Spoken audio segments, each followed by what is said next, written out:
चाहे पक्ष के लोग हो चाहे विपक्ष के लोग हो, सब उनको याद करते थे।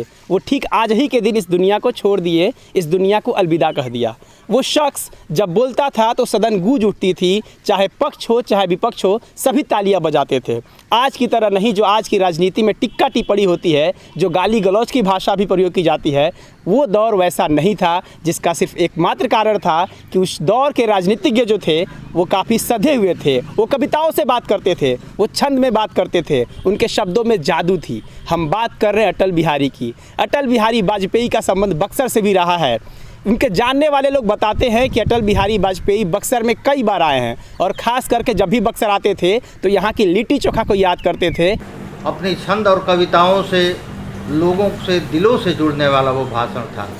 माननीय वाजपेयी जी इस किला मैदान में आकर और उन्होंने आह्वान किया कि मुझे संसद में लालमुनि चौबे की उपस्थिति आवश्यक है और मैं ये आपसे मांगने आया हूँ कि श्री लालमुनि चौबे को आप भारी मतों से जिताकर और पार्लियामेंट में भेजें। माननीय वाजपेयी जी अपनी छंद और कविताओं से लोगों को इतना प्रभावित किए और माननीय वाजपेयी जी का आना कि जनता में उत्साह का वर्धन होना और श्री चौबे जी का पार्लियामेंट में जाना रहा।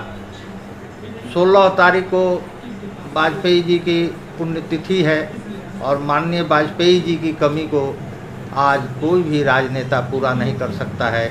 श्री वाजपेयी जी को बक्सरवासी तहे दिल से चाहते और प्यार करते थे और वाजपेयी जी भी बक्सरवासियों को उसी प्रकार तहे दिल से प्यार करते थे। कई लोगों ने उनके साथ मन साझा किया, वो सारे लोग आज उनको याद कर रहे हैं, क्योंकि आज ही के दिन 2 साल पहले अटल बिहारी वाजपेयी ने इस दुनिया को अलविदा कह दिया था। और इसीलिए बक्सर के लोग, जो बक्सर में उनको जानने वाले लोग हैं, आज उनको याद कर रहे हैं और उनकी बातें कर रहे हैं। वह समग्र समाज की बात करते थे। उस समाज के अंदर न कोई जाति होती थी न कोई धर्म होता था। वह समग्र समाज की बात और उनके विकास की बात होती। बक्सर में कई बार उनकी सभाएं हुई।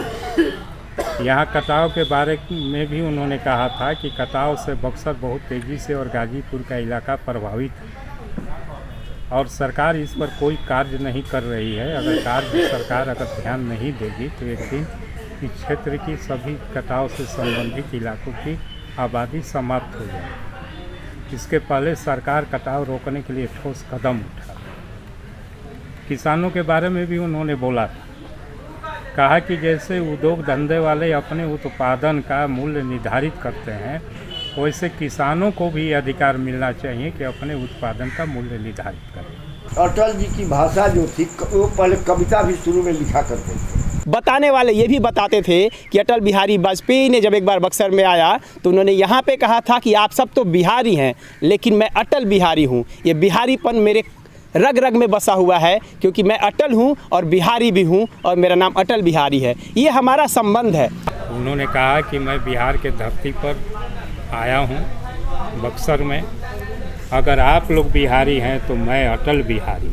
इस पर सभा में बड़ी ताली बजी और लोग हंसने लगे, बहुत उत्साह हुआ लोगों को। कहा कि आप तो बिहारी हैं, मैं अटल बिहारी हूँ और अटल बिहारी होने से मेरे छंद में 2 नाम जुड़ गए हैं और मेरा आपके प्रति लगाव बढ़ गया है। इसलिए मैं बिहार और बिहारी भाइयों के प्रति अपना अटूट लगाव रखता हूँ। और माननीय वाजपेयी जी ने लोगों को बहुत प्रभावित किया। माननीय वाजपेयी जी के प्रति मेरी श्रद्धांजलि है और माननीय वाजपेयी जी की कमी को आज कोई पूरा नहीं कर सकता है, ऐसा मेरा मानना है। ऐसे महान शख्सियत, ऐसे युग पुरुष को जिनको किसी से विवाद नहीं था, वो राजनीति को भी अपना धर्म समझते थे, वो राजधर्म की बात करते थे, वैसे व्यक्तित्व को, वैसे व्यक्ति को आज जनमित्र फैमिली भी याद कर रहा है। हम उनको श्रद्धांजलि देते हैं, हम उनको नमन करते हैं।